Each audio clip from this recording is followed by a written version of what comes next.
What's going on, everybody? Welcome to Let's Talk Video Games. This is Sal, and today we are here to go over the Retroid Pocket 5 grip. Yes, I know what you guys may be thinking. When did you get a Retroid Pocket 5? Well, you have a review of the Retroid Pocket 5. Yes, in the next couple of weeks, I will be making a full-on review video for the Retroid Pocket 5. But today we are only here for a short time to review the Retroid Pocket 5 grip. Everything that has to do with the pros and cons of buying this grip.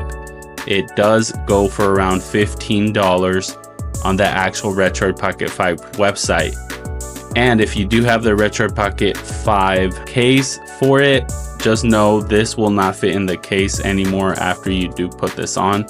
So you will have to remove it if you do want to carry it around in its case. Also, I know a lot of you might be asking, does this actually improve the experience with the Retroid Pocket 5 when it comes to using both analog sticks in certain games, like your PlayStation 2, Wii U, stuff like that? We will go into that. Of course, everything plays great on this device up to a certain point, but the grip, does it improve the actual experience? And as you see there, it's very flimsy at the top and the bottom. You could take it off quite easily. It is sort of a negative for me that it just sort of comes off, and at the bottom there, as you can see, the screen protector is actually coming off of the Retroid Pocket 5 because of the case is sort of digging into the screen protector. I did find that kind of weird. The ports like for charging and your buttons are available for you to press. As you see, there comes off very easily, so there's no problem there. But negative about it coming off easily is that it doesn't really feel safe in this. But then again, this is sort of just to improve the experience of playing with both analog sticks. I think it does improve the experience all around. I actually have not played the Retroid Pocket 5 without the case. I bought it all together. It all came in together. So from day one, I have been playing with the grip. This is a very small device, especially for someone that has bigger hands than your normal man. I wanted to go into trying the Retroid Pocket 5 without the grip so that I could get a good understanding of how it works without it and with it, if it improves the experience. We're gonna jump into a game where we will use both analog sticks to see if these newer games like the PlayStation 2 generation games play good with me having larger hands than normal.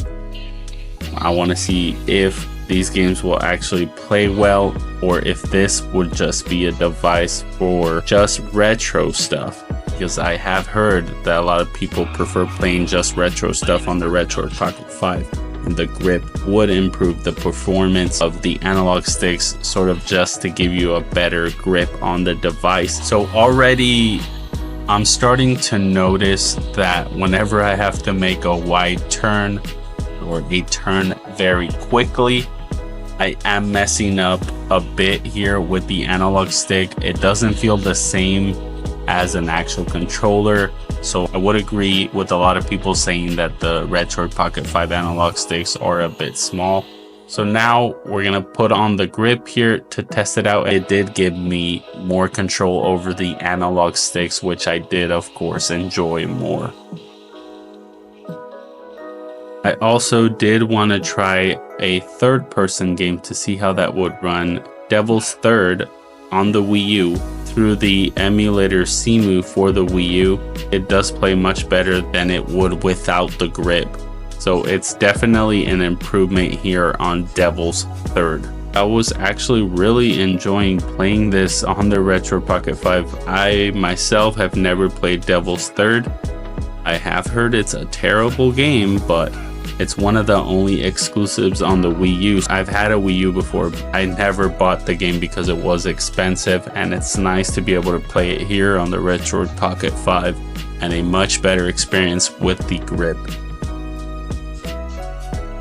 I also did want to try a more modern shooter. Well, Left 4 Dead isn't really modern, but something I'm playing currently on my PC. I wanted to try out the Steam Link to see how it would play with the grip. I tried playing it without the grip, but it ran terribly, and I did not like how the analog sticks felt while playing this game, since it is a fast action shooter with shooting zombies, and I felt like it did feel worse playing it on the Retroid Pocket 5, so I did want to test it out with the grip. It feels much better, but I still think there is a problem with the Retroid Pocket 5, and it really isn't the grip's fault.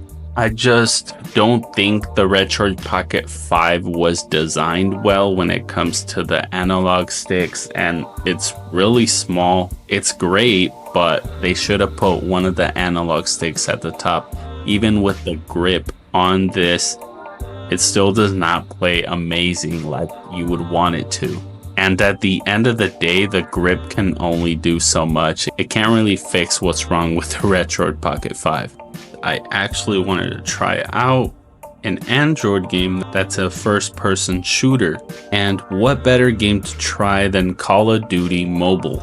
This game runs really good, but man, I was not enjoying my time with the aiming and the moving around in this game.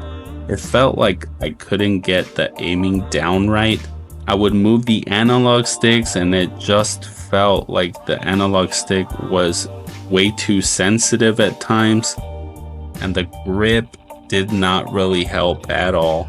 It maybe made things better by 10%, I would say, but again, it's not really the grip's fault here. It's just the RP5, guys. There's nothing that can really be done about that. The analog sticks were just misplaced here. The grip cannot really fix that. So overall, would I recommend you guys buy this grip for the Retroid Pocket 5? I would honestly say yes and no. For the price, it's $15. You're not really losing a lot of money here if you do decide to buy it. But for 15 bucks, it will improve your experience slightly on the Retroid Pocket 5. And like I said, $15 is not breaking the bank, so you could try it out for that price. It's not too bad on the pricing. And I would say no if you are hoping that this will fix the Retroid Pocket 5's problem. This will improve it slightly by 10 or 20% maybe, but really it's not like the grip for this PS Vita here. Your fingers just sort of fit in here. It does improve the experience overall for the PlayStation Vita. Fingers fit right into it. But with the Retroid Pocket 5, there's really not much that can be fixed here. They just made a mistake making it the way that it is. So save your money if you were not hoping for just a 10 to 20% improvement of the overall quality of your experience using this with the grip. But yeah, guys, let me know what you guys thought of this video. I will have a Retroid Pocket 5 video in the future for you guys. Make sure you like and subscribe, and I'll see you guys next time. Bye.